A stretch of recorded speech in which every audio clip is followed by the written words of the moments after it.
Hello， 各位好，我是 Revision Lab 修整所的阿修。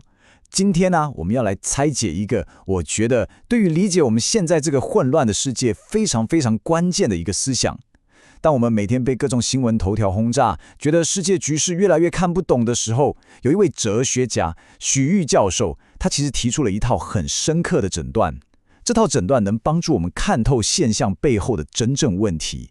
所以這不只是一次分析，更像是一趟重新定位我們自己跟這個世界關係的思維旅程。OK， 我們就直接切入核心哦。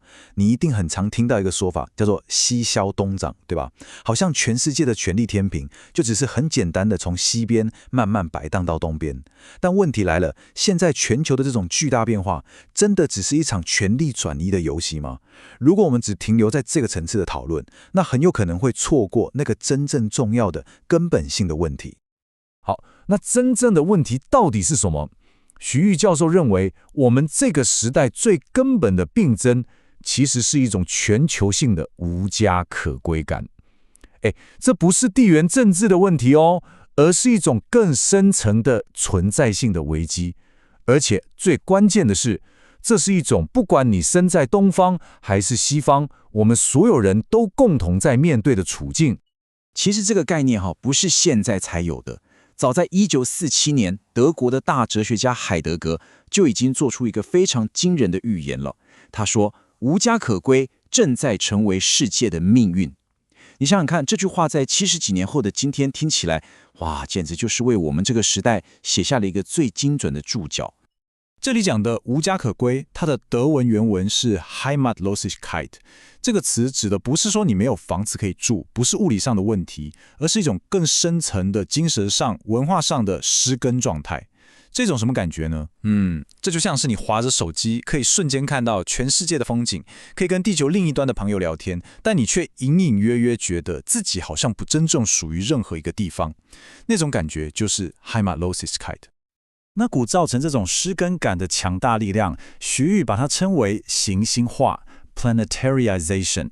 這是一個過程，在這個過程裡面，科技把整個地球變成一個單一的、緊密連接的系統。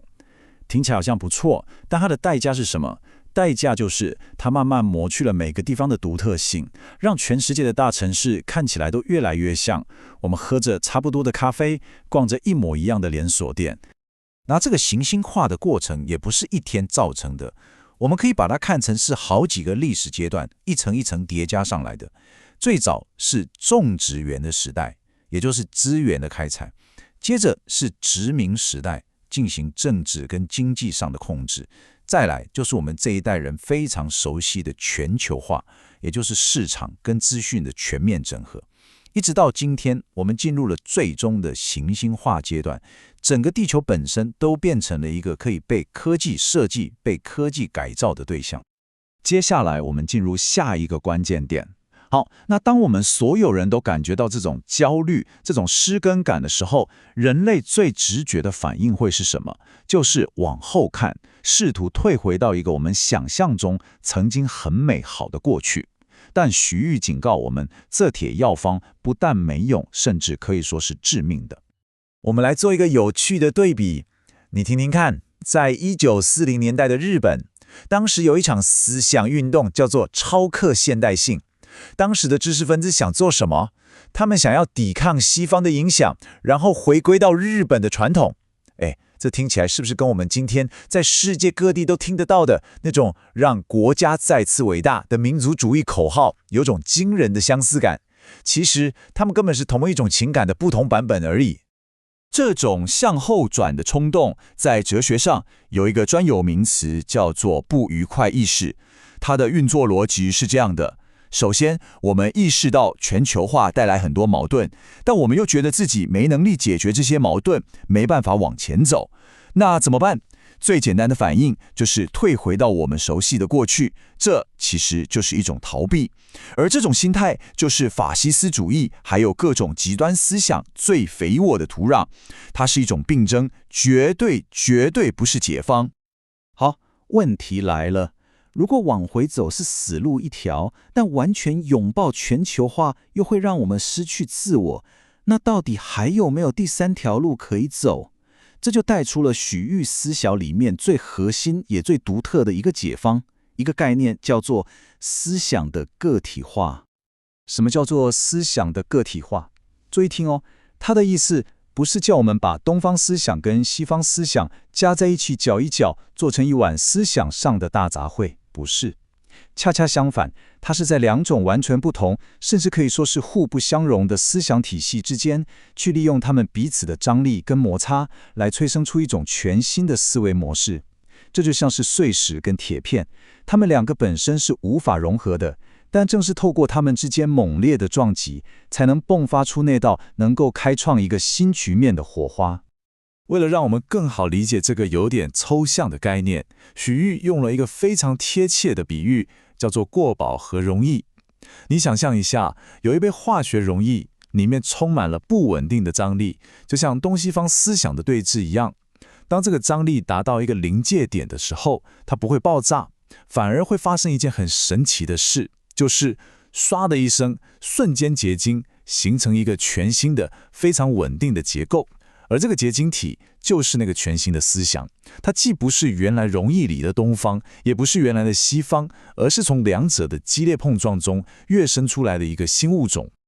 所以你看哦，這種新方法跟我們以前熟悉的比較哲學有什麼根本的不同？傳統的比較哲學，它總是在尋找不同思想之間的共同點、相似之處。但是思想的個體化完全是反其道而行，它專門去找出那些無法比較、不能相容的地方，並且把這個巨大的鴻溝當成思想進行量子跳躍的跳板。這根本是一種思維層次上的大躍進，這就引發了另一個思考。這套全新的思維，它最終必須要直接去面對那個一開始造成我們無家可歸感的始作俑者，也就是科技。沒錯，這個新思想最終必須要回過頭來處理那個讓我們失根的源頭。我們必須要建立一種跟科技的全新關係，要超越過去那種把精神和工具切開來看的二元對立。我們回顧一下歷史就知道啊，亞洲在現代化的過程中，其實出現過很多試圖駕馭西方科技的口號，比方說清朝末年的中體西用，日本明治維新的和魂洋財，或者是韓國的東道西氣。這些口號的共同點是什麼？他們都天真的把科技當成一種可以跟自己文化完全切割開來的純粹的工具，但這背後其實有一個根本性的誤判。歷史學家湯恩比早就指出來了，他說人們總是很天真的以為可以只引進外國的技術，而不會從根本上改變自己的文化跟思維方式。但事實上，科技從來就不是中立的。這就像你以為你只是買了一隻手機，但你不知道的是，你同時買下的是它背後一整套的演算法、價值觀，甚至是它塑造你觀看這個世界的方式。好，講到這裡，我們把剛剛提到的重點快速的整理一下。在理解了許域教授的這一套診斷之後，我們在今天這個行星化的時代，到底應該要怎麼樣才能找到自己的方向？如果你正在聽這部分，非常值得你筆記。第一點，我們當前面對的全球焦慮，本質上是一種共享的無家可歸感，它不只是單純的權力轉移。第二，退回到民族主義是一條看起來很誘人，但其實非常危險的死胡同。第三，真正的出路是在於從不同文化之間的不相容之處，去催生出全新的思想。最後一點，這種新思想必須跟科技進行深度的整合，而不是把它當成一個可以隨意使用的外部工具。總結一下今天的重點，許域教授的分析等於是給了我們一個全新的框架，去理解我們所處的這個混亂時代。它不是要我們回到過去，也不是叫我們盲目的擁抱未來，而是要求我們要在巨大的張力跟矛盾之中，勇敢的去創造一種以前從來沒有過的新思維。這最終也留下一個很深刻的問題給我們每一個人去思考。在這個被科技全面覆蓋的新興時代，我們到底要如何思考，才能夠真正的與我們的時代同步？今天的內容就到這邊。如果你覺得這集有幫助，記得馬上點讚、加訂閱、加開啟小鈴鐺。我們正在衝訂閱，需要你的支持。我是阿修，我們下次見，拜拜。